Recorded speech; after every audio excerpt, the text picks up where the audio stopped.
आणि आता पाहणार आहोत पुणे शहर त्याचबरोबर जिल्हाभरातील टॉप 9 बातम्या।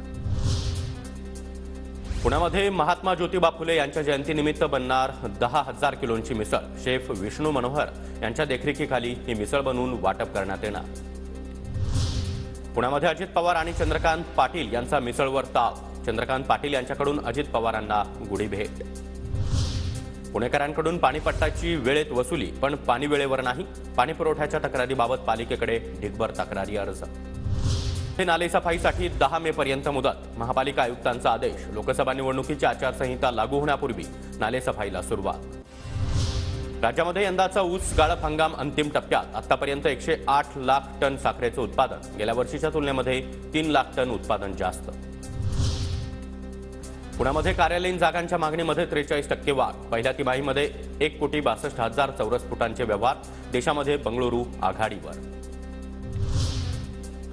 पुणे शहरामध्ये सायबर चोरट्यांचा धुमाकूळ। ऑनलाईन फसवणूक करत दिवसभरामध्ये 1 कोटींचा गंडा। पुणे पोलिसांचे नागरिकांना सतर्कतेचं आवाहन।